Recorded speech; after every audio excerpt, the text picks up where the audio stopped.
দুনিয়ার ধ্বংস হয়ে যাবে, দুনিয়া ধ্বংস হয়ে যাওয়ার পর আমার আল্লাহ ওই আপনার যেন ইসরাফিলকে ডাকতে বলবে, ইসরাফিল একবার বাঁচিতে ফোন দিয়েছিল, দুনিয়া ধ্বংস হয়ে গেছিল, দুনিয়া তছনছ হয়ে গেছিল, আমার কোনো ফোন দেয় একটা হিসাবের ময়দান তৈরি হবে, আসলে মত তৈরি হবে।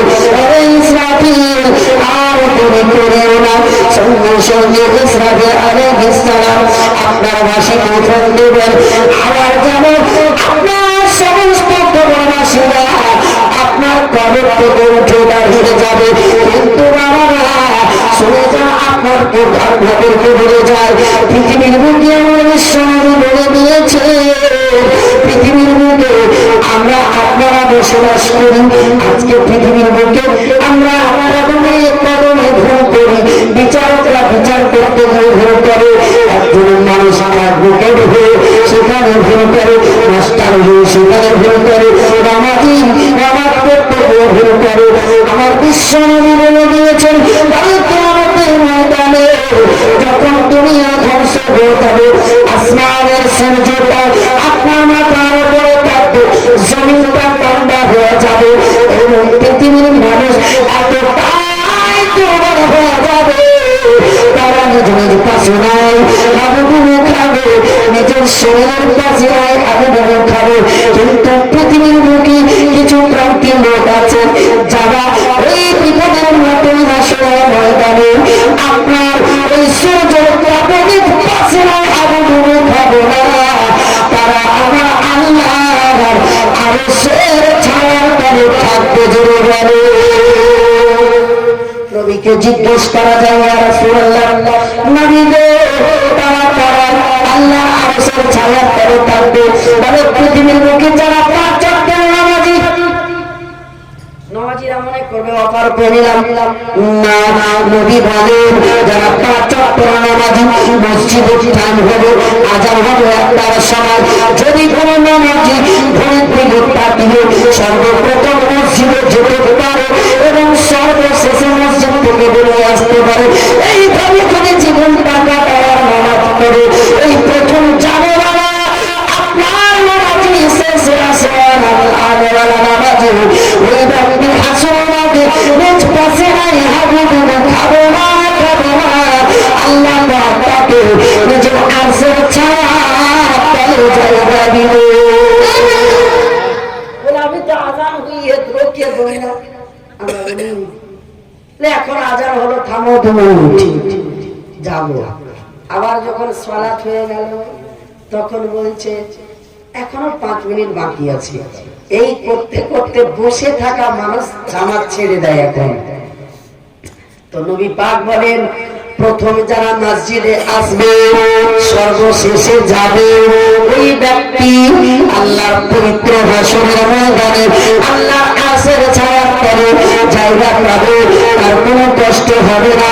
আর প্রান্তের লোক আছে তারা যারা পৃথিবীর ভিতরে বিচার সত্য বিচার করবে, আপনার টাকা নেবে না, ঘুষ খাবে না, যেটা সত্য বিচার, যদি হক বিচার করতে বলা দুনিয়া থেকে হক বিচার করে যায়, তাহলে কি হবে ময়দানে আল্লাহ পাক তাকে নিজের আরশের ছায়ার তলে জায়গা দেবে। জোরে বলে আল্লাহু আকবার। এবার আল্লাহ পাক রব্বুল আলামিন পৃথিবীর মুখে এইভাবে যারা প্রান্তের লোক আছে তাদের আরশের ছায়ার তলে রাখবেন।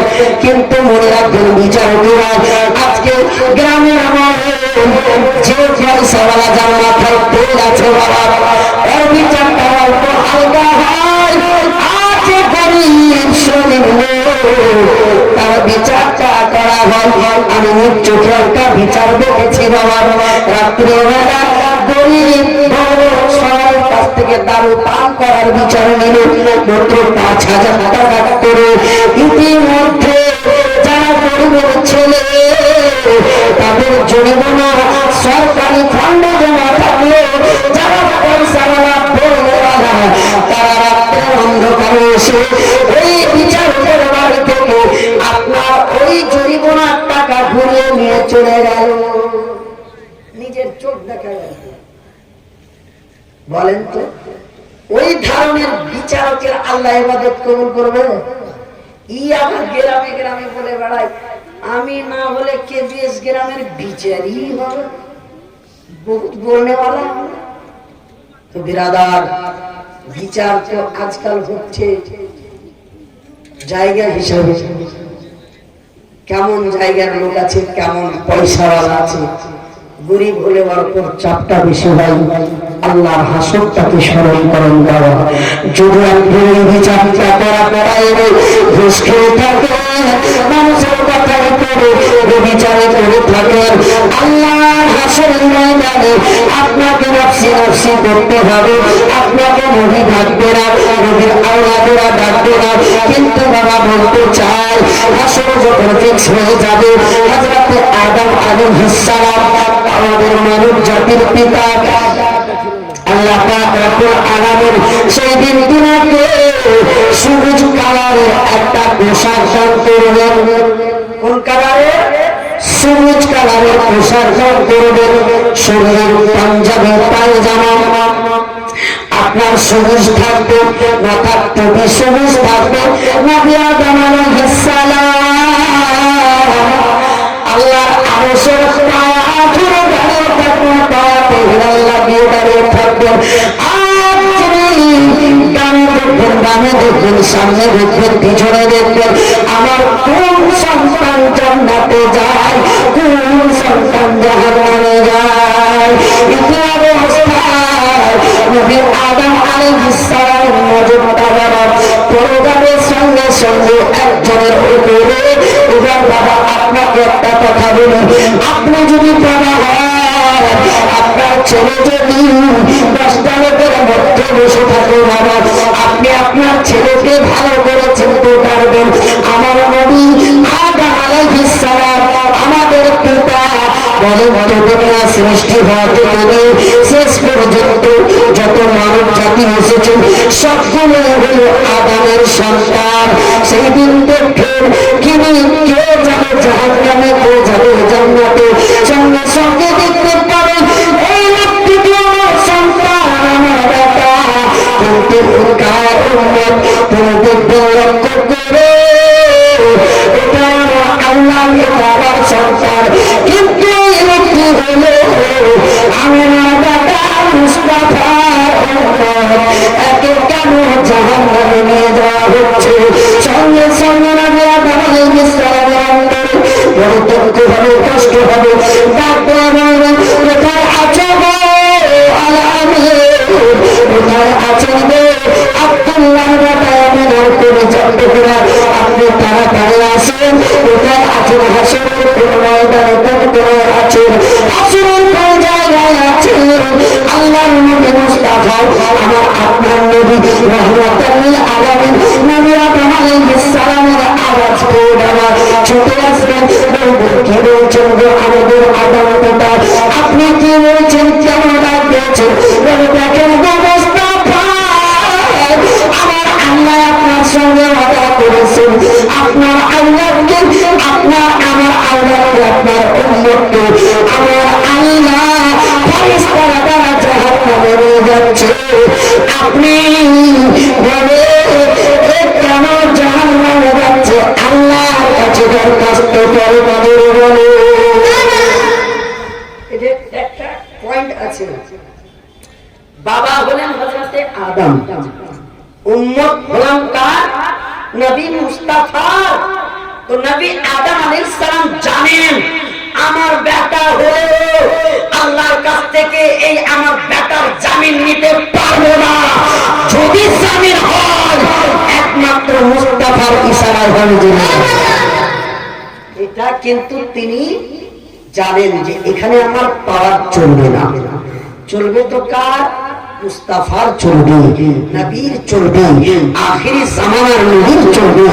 এই বলে বললেন, ও মুস্তাফা, আপনার উম্মত জাহান্নামে যাচ্ছে, আপনি আল্লাহর কাছে একবার মেসেজ করেন। আল্লাহ পাক রব্বুল আলামিনের নবী মুস্তাফা সঙ্গে সঙ্গে সাজদায় পড়ে গেলেন, ইয়া আল্লাহ, ইয়া রাব্বি হাবলি উম্মতি, ইয়া রাব্বি হাবলি উম্মতি। করে কাঁদতে শুরু করলেন, বলেন হাবিব রে, আপনার উম্মতকে আমি আপনাকে দিয়ে দিয়েছি, আপনার উম্মত আপনার হাওয়ালা করে দিয়েছি, আজকে আপনি কেন আমার সাজদায় দিলেন? বলেন আমি আল্লাহ পাক রাখতে বললেন, আল্লাহ আমার উম্মত কেন জাহান্নামে যাচ্ছে? আপনি তো বলেছেন আপনার প্রত্যেকটা উম্মত জান্নাতে যাবে, আপনার প্রত্যেক উম্মত জান্নাতে যাবে। আল্লাহ আমার একটা উম্মতকে জাহান্নামের ফেরেশতারা টানতে টানতে জাহান্নামে নিয়ে যাচ্ছে, একটা কারণটা কি আমি একটিবার জানতে চাই। সঙ্গে সঙ্গে আল্লাহ পাক রব্বুল আলামিন ডাক দিয়ে বললেন, হাবিব ও জানানো মাপানো হলো, নেকি মাপানো হলো, গুনার সংখ্যা বেশি হলো, নেকির সংখ্যা কম হলো, এই জন্য জাহান্নামী হয়েছে। আল্লাহ নবী চোখে পানি ঝরতে শুরু করলো, আল্লাহ আপনি ওয়াদা করেছেন আপনার উম্মত কোনো জাহান্নামে যাবে না, কিন্তু কেন যাচ্ছে? ফেরেশতাদেরকে আল্লাহ ডাকতে বলেন, ফেরেশতারা আমার নবী যা করবে করতে দাও, তোমরা তাকে জাহান্নামে নিয়ে যেও না। আপনার ফেরেশতারা নিয়ে যাচ্ছে, আমি আবার তার আমল নামাটাকে মাপবো। নবী পাক ওই উম্মতকে নিয়ে যাচ্ছেন মিজানে, নিয়ে গিয়ে দেখতেছেন বাবা আগে যেমন গুনাহ ছিল বেশি, নেকি ছিল কম, তদরূপ সেই মতোই আবার নেকিটা কম হয়ে যাচ্ছে আর গুনাহটা বেশি হয়ে যাচ্ছে। তো নবী পাক সাল্লাল্লাহু আলাইহি ওয়াসাল্লাম তখন কি করলেন? আগে যেমন মাপানো হয়েছিল গুনাহটা বেশি নেকিটা কম, আবার সেই মতো হলো গুনাহ বেশি নেকি কম।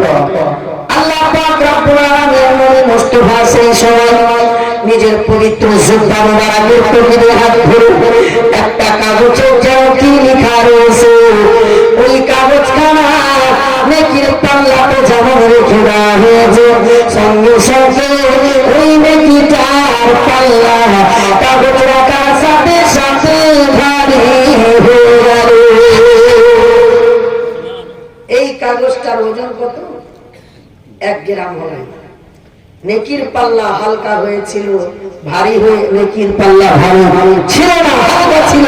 গুনার পাল্লা ভারী ছিল, নেকি কম হয়ে যাচ্ছে, গুনাহ বেশি হয়ে যাচ্ছে। নবী পাক যখন কাগজটি বের করে সেখানে রাখলেন, নেকি বেশি হয়ে যাচ্ছে। এবার জাহান্নামের ফেরেশতারা সেখান থেকে চলে গেল, জান্নাতের ফেরেশতারা নিয়ে যাচ্ছে, চলে জান্নাতে ঢোকার, জান্নাতে যায়, জান্নাতে যায়, জান্নাতে যায়। সঙ্গে সঙ্গে ওই আপনার উম্মত ফেরেশতাদের বলেন, আমি তো জান্নাতে যাব, কিন্তু তিনি তিনার পরিচয়টা কি? আমি জাহান্নামে জাহান্নামে যাচ্ছিলাম, ইনার সঙ্গে আমার সম্পর্ক কি? ইনি বরদাস্ত করতে না পেরে দুনিয়ার বুকে আমি যখন কোনো ভুল করেছিলাম, গ্রামের মানুষ একদিকে হয়ে আমার বিচার করেছিল, কেউ আপন হয়নি। দুনিয়ার বুকে যাকে আপন করেছিলাম মৃত্যুর টাইমে তার কবরস্থানে রেখে যাচ্ছে, আমার আপন আব্বা হয়নি, আমার আপন মা হয়নি, আমার আপন স্ত্রী হয়নি, আমার আপন নিজের পরিচয় টুকরা সন্তান হয়নি। শুনো ইনি কে? নারী আপন ভয় কেন আমার উপরে? আমাকে কেন আজকে জাহান্নামী থেকে জান্নাতি করলেন? আমি তো জানতে চাই, আমাকে কয় মিনিট সময় দাও। দৌড়াতে দৌড়াতে ওই মুস্তাফার কাছে গিয়ে বললেন, ও খুব সুরত চেহারাওয়ালা, আপনি কে? আপনার পরিচয়টা কি? আপনার সঙ্গে আমার সম্পর্কটা কি? দুনিয়ার বুকে আপনাকে ভালোবেসেছি, আজকে আপনার কাজ দিল না, মাকে ভালোবেসেছি, মা কাজ দিল না। যে স্ত্রীর জন্য দুনিয়ার সব মায়াটা ভুলে গিয়েছিলাম, সেই স্ত্রীর কাজ দিল না। আমি সবার কাছে একটা রেখে ছোটাছুটি করেছি, কেউ আমাকে একটা রেখে দিল না। কিন্তু আপনি কে? কেন এত মায়া করলেন, এত মায়া দেখালেন? একেবার বলেন আপনার পরিচয়টা কি? সেই সময় আমার মুস্তাফা ডাকতে বললে, আমি হইলাম তোমাদের হেদায়েতকারী, আমি তোমাদের ওয়াহদার নাম হলো মুহাম্মদ ইবনে আব্দুল্লাহ। আমি হলাম আব্দুল্লাহ বাবা মুহাম্মদ সাল্লাল্লাহু আলাইহি ওয়াসাল্লাম। আমি হলাম ওই নবী যেই নবীকে না দেখে কলমা করেছিল, কেবিএস মাদ্রাসায় বসে দূর করেছিল। আমি হলাম সেই মদিনার মুস্তাফা। আল্লাহ পাক রব্বুল আলামিন জবান দ্বারা এই কথা শুনে সঙ্গে সঙ্গে লোকটি কদমে পড়ে যাবেন। এতদিন ধরে দুনিয়ার মুখে যখন বেঁচেছিলাম আপনার মহাব্বতে আপনার নাম শুনে কত শুনেছি, কিন্তু চোখে দেখার জন্য কত তারসেছি, কত চোখে দেখার জন্য তর্বেছি। এই জন্য পৃথিবীর মুখে কত মানুষ বলেন বলেন যে ভাষা যখন মুখের বাজার কেটে যায় তখন বলেন যে ভাষায় কেমন সজিতা করে দিল को संभालो कि मोहम्मद का चौखट नजर आ रही है, तुम सजदा करो। যারা আশিক হলো এই কথাই বলবে, আমি সাজদা করব না, দিলটাকে মনটাকে সামলাবো, মুহাম্মাদের রওজা নিকটে আসতেছে জুড়ে বলে ব্রাদার মাধ্যমে স্বামী। তখন বলছেন হুজুর আপনার পরিচয় পেলাম, আপনি নবী আমি উম্মত, কিন্তু আমি তো দুনিয়াতে এরকম কোন নেকি করিনি যে জান্নাতে যাওয়ার মতো আমার অভিজ্ঞতা আছে। বলে রে উম্মত শোনা, পৃথিবীর বুকে তুমি যখন বেঁচেছিলে কেবিএস মাদ্রাসাতে নবীর কণ্ঠ কণ্ঠ বলে আমি মস্ত ভারতে একবার তুরুপ পড়েছে। আমি ছিলাম মদিনার রওজাতে, তুমি মহাব্বতে ঝুমে ঝুমে দুরূদ পড়েছো। তোমার এই দুরূদ খানা আমি মুস্তাফা নোট করেছি। কেন নবী পাক বলেন দুনিয়ার কোন মানুষ যেখানে যে জায়গায় ঢুকে আমার প্রশংসা আমার ভালোবাসা নিয়ে আমার উপর দুরূদ পড়বে, আমি তাকে দেখতে পাই, আমি তারে চিনতে পারি। আজকে আমরা মানুষ এই যে আগামীতে আমাদের রোজা আসছে 12 তারিখ, কিছু কিছু মানুষ বলে ঘরের ভিতরে ঢুকে বিড়ি খাবো, কে দেখতে পাবে? হ্যাঁ, কেউ আবার বলে এলাকায় ফারাক্কা ব্রিজ কাছে আছে, নদীতে হেলতে গিয়ে ডুবকি মেরে পানি পান করবো, কে দেখতে পাবে?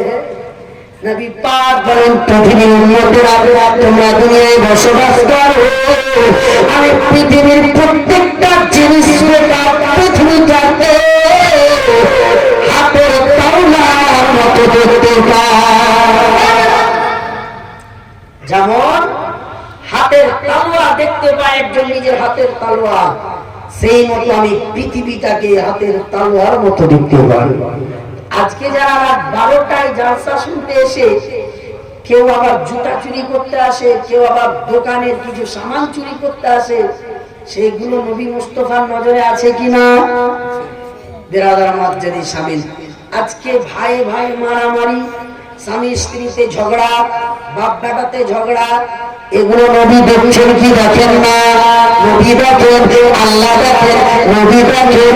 পৃথিবীর বুকে আজকে মানব জাতি যেটাই কাজ করেন না কেন, মনে করেন হাফিজ আব্দুর রশিদ দেখতে পেলেন না, মনে করেন মাওলানা দেখতে পেলেন না, মনে করেন মাদ্রাসার সেক্রেটারি গ্রামের বিচারক দেখতে পারেন না, লুকিয়ে চুরি করে আমি এই ঘোরটা করলাম। কিন্তু মুসলমান মাওলানাকে দুনিয়ার মানুষের চোখকে বাঁচতে পারলেন, কিন্তু আল্লাহ এবং আল্লাহর রাসূলের নাজাত থেকে বাঁচতে পারলেন না। কিন্তু পাহাড়ি মুসলমান দুর্বার জান্নাতের উম্মত হয়ে আপনি নিজেকে ধন্য মনে করেন। আল্লাহ পাক দুনিয়ার মানুষকে বলে দিয়েছেন পৃথিবীর মানুষ শোনে আমার নবীর উম্মতরা রাত্রির অন্ধকারে চুরি করবে, চুরি করবে আমি আল্লাহ জানবো, রাত্রির অন্ধকারে বর্ণনী করবে আমি আল্লাহ জানবো, রাত্রির অন্ধকারে ডাকাতি করবে আমি আল্লাহ জানবো। কেননা আমার নবীর উম্মতরা বিবাহ করবে, আমি তাদের গুনাহকে পর্দাপোশি করে রাখি। কেননা আমার নবীর উম্মত কোথায় ভুল করে বেইজ্জতি হয়ে করবে ওলামায়ে কেরাম হাজির আছেন, জিজ্ঞেস করেন বনি ইসরাইল কওমে যত নবী এসেছিলেন সেই নবীর উম্মতেরা যদি গুনাহ করত তাদের গুনাহটা কপালে লিখে দেওয়া হতো অটোমেটিক। গোটা পৃথিবী জানতে পারতো এই লোকটি এই গুনাহ করেছে। যে জায়গায় গুনাহ করত সেই জায়গাটা সাক্ষী হয়ে যেত। আজকে উম্মতে মুহাম্মাদি এখানে আমরা যে আছি সুন্দরভাবে বসে কেউ বলতে পারবে যে কে চোর আছে আর কে ডাকাত আছে? বলতে পারবো?